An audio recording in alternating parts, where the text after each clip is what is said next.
முதலீட்டை தெரிஞ்சுக்கிறதுக்கு முன்னாடி, அதை பற்றி பேசுகிறதுக்கு முன்னாடி, ஊரில் இன்னும் ஒரு 6 மாதத்தில் என்னென்ன நடக்க போகுதுன்னு அப்படி சொல்லிடுறேன்.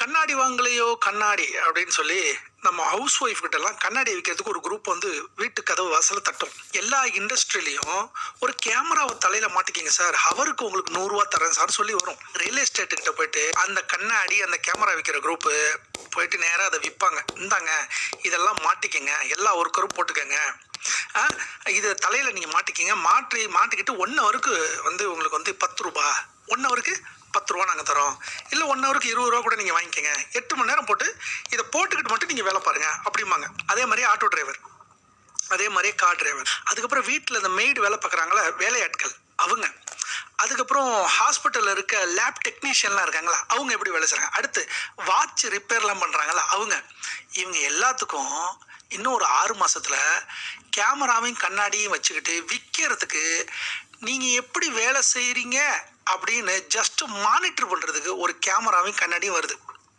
அது என்னன்னு புரியலையா? இப்படியே பாருங்க, அப்படியே இங்கே நல்லா பாருங்கள். ஒரு அக்கா வந்து என்ன பண்ணுறாங்க பாருங்கள், தலையில் வந்து கேமரா மாட்டிருக்காங்க, சரியா, நெத்தியில் கேமரா மாட்டிருக்காங்க, நெத்தியில் அவங்க வேலை செய்கிறத அப்படியே அது மானிட்டர் பண்ணுது, கரெக்டாக, அது ரெக்கார்டு பண்ணிக்குது. அவங்க மட்டும் இல்லை, அப்படியே அந்த தொழிலாளிகள் எல்லாமே. அப்புறம் பாருங்கள், வீட்டு வேலை செய்கிற அக்காவுக்கு வீட்டு வேலையில் எப்படி பாத்திரத்தை கழுவுற அப்படிங்கிறத காமிச்சிடுறாங்க.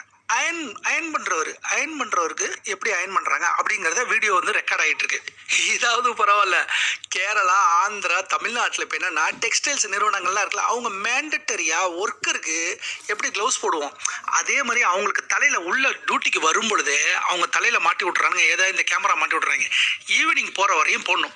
போடுறவங்களுக்கு என்ன எக்ஸ்ட்ரா சேலரியில் ஒரு நாளைக்கு 20 ரூபா உங்களுக்கு படியில் உங்களுக்கு பேட்டால் வர வைக்கப்படும், சேலரியில் ஒரு 20 ரூபா கூட்டி தரோம் அப்படிங்கிற மாதிரி இந்த வேலையை ஆரம்பிச்சிட்டானுங்க. சரி, ஆமாம், இந்த கேமரால மாற்றுறது யாரு, இது எதுக்காக இவங்களுக்கு பைசா தராங்க புரியல. இன்னும் இந்திய லேபர்ஸ் எப்படி வேலை செய்கிறான், எவ்வளோ நேரம் வேலை செய்கிறான், அவன் எப்படியெல்லாம் வேலை செய்கிறாங்கிறத எடுத்து அந்த வீடியோ ரெக்கார்டு பண்ணி ரொபாட்டிக் கம்பெனிக்கு சேல் பண்ணுறானுங்க. அதான் டேட்டா சென்டரில் நம்ம டேட்டாவெல்லாம் போகுது, புரியுதா?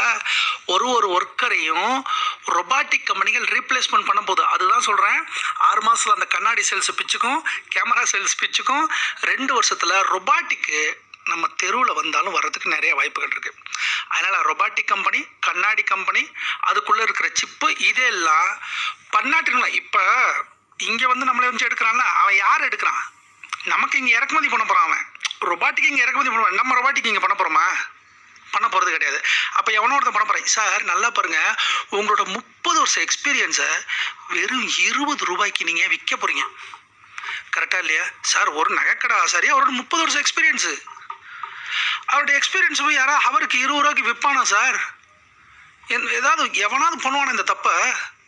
ஆரம்பிச்சுட்டாங்க, அதான் சொல்ல போகிறேன், வருது. ஆனால் இது என்ன இலவுன்னு தெரியாமல் 20 ரூபாய்க்கு அவங்களோட மொத்த அனுபவத்தையும் கொடுக்க போகிறாங்க. இதான் நடக்க போகுது உலகத்தில்.